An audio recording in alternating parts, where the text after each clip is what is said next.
Kisah sedih seekor unta yang menangis pilu di hadapan Nabi Muhammad Shallallahu Alaihi Wasallam. Dikisahkan, pada suatu hari Rasulullah keluar rumah dengan menunggangi untanya untuk suatu tujuan. Kala itu, Abdullah bin Ja'far ikut membonceng di belakang. Ketika mereka sampai di pagar salah seorang kalangan Ansor, tiba-tiba terdengarlah lenguhan seekor unta. Unta itu lalu menjulurkan lehernya ke arah Rasulullah Shallallahu Alaihi Wasallam. Ia merintih hingga air matanya jatuh berderai. Rasulullah Shallallahu Alaihi Wasallam lalu mendatangi unta itu. Beliau lalu mengusap belakang telinga unta itu hingga unta itu pun menjadi tenang dan diam. Kemudian, dengan wajah penuh kemarahan, Rasulullah Shallallahu Alaihi Wasallam lalu bertanya, "Siapakah pemilik unta ini? Siapakah pemilik unta ini?" Kemudian, pemilik unta itu pun lalu bergegas datang. Ternyata, ia adalah seorang pemuda Ansor.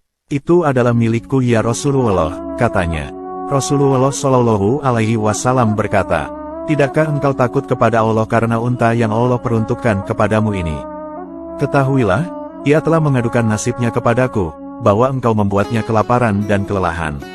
Subhanallah, ternyata, unta itu mengadukan nasib hidupnya kepada Rasulullah Shallallahu Alaihi Wasallam, bahwa tuannya tidak memberinya makan yang cukup sementara tenaganya diperas habis dengan pekerjaan yang sangat berat. Hal inilah yang membuat Nabi Muhammad marah besar. Kisah ini nyata dan bersumber dari hadis nomor 2186 yang diriwayatkan Abu Dawud dalam kitab Jihad. Dalam sebuah riwayat diceritakan juga, pada suatu hari saat sahabat Ukail sedang berjalan bersama Nabi Muhammad Shallallahu Alaihi Wasallam, ada seekor unta yang tiba-tiba melompat dan berlari ke hadapan Rasulullah. Tak disangka, unta itu bisa berbicara. Unta itu berkata, "Wahai Rasulullah, tolong lindungilah aku," pintanya. Belum sempat sang unta melanjutkan aduannya, seorang Arab Badui datang sambil membawa pedang yang terhunus. Lalu, Rasulullah pun bertanya padanya, "Apa yang kamu lakukan pada unta ini?" tanya Rasulullah. "Wahai Rasulullah, aku membeli unta ini dengan mahal. Akan tetapi binatang ini tidak mau menuruti perintahku, oleh karenanya, lebih baik aku menyembelihnya sehingga dagingnya bisa kuberikan kepada orang-orang yang membutuhkan," jawab seorang Arab Badui tersebut. Kemudian, Rasulullah bertanya kepada sang unta, "Wahai unta, mengapa kamu tidak menurutinya?" Unta menjawab, "Ya Rasulullah, sungguh aku tidak bermaksud begitu. Akan tetapi hal ini dikarenakan dia telah berlaku tidak baik.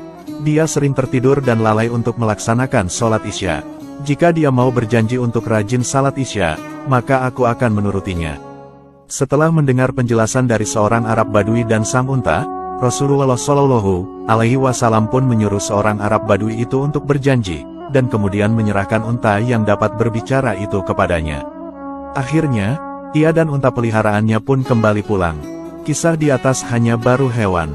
Bagaimana jika yang mengadu adalah seorang pekerja yang gajinya tidak dibayar sehingga tidak bisa membeli makanan untuk keluarganya, sementara tenaganya sudah habis dipakai oleh orang yang mempekerjakannya? Pasti Rasulullah Shallallahu Alaihi Wasallam lebih murka lagi. Dikisahkan, Abdullah bin Umar menceritakan bahwa Rasulullah Shallallahu Alaihi Wasallam pernah bersabda, "Seorang wanita disiksa karena menahan seekor kucing sehingga membuatnya mati kelaparan, wanita itu pun lalu masuk neraka. Kemudian Allah berfirman, Allah Maha Tahu kepadanya, kamu tidak memberinya makan, tidak juga memberinya minum saat ia kamu pelihara, juga engkau tidak membiarkannya pergi agar ia dapat mencari makanan sendiri dari bumi." Ini hadis riwayat Bukhari. Selain kisah di atas, ada sebuah kisah Nabi yang inspiratif lagi.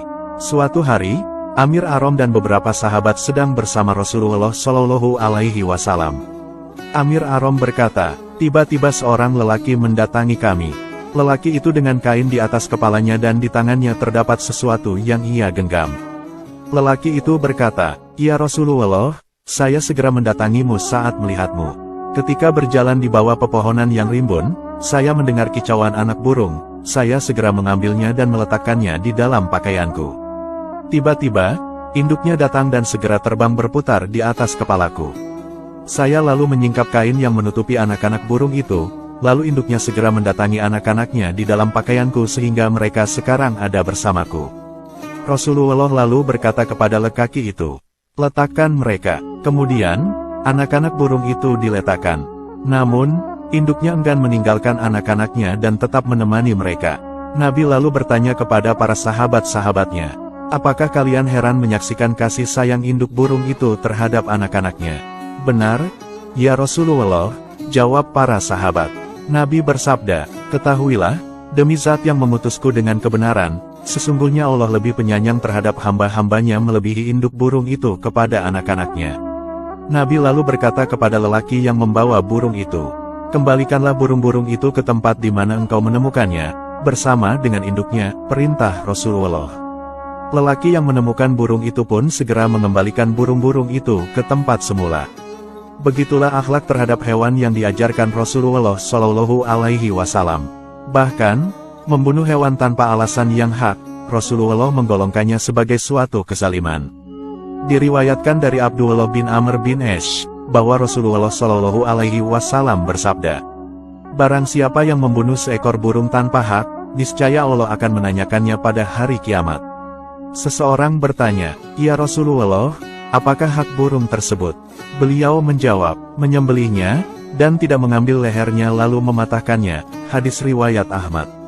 Dari sini dapat dipahami, bahwa binatang adalah makhluk yang peka dan tahu perbuatan baik dan buruk, serta dapat merasakan apa yang diperbuat oleh majikannya. Selain itu, dari penggalan kisah di atas dapat disimpulkan bahwa binatang itu suka pada majikan yang baik, solih-solihah, dan penyayang pada binatang. Sebab binatang dapat berubah menjadi jahat dan tidak patuh pada majikannya karena kejahatan atau kemaksiatan yang dilakukan oleh majikannya.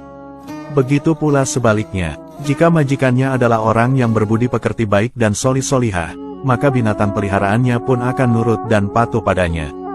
Oleh karena itu, alangkah baiknya kita sebagai umat manusia untuk saling mengasihi dan menyayangi, bukan hanya pada sesama manusia, melainkan juga pada binatang, tumbuhan, dan makhluk ciptaan Allah Subhanahu wa Ta'ala yang lainnya.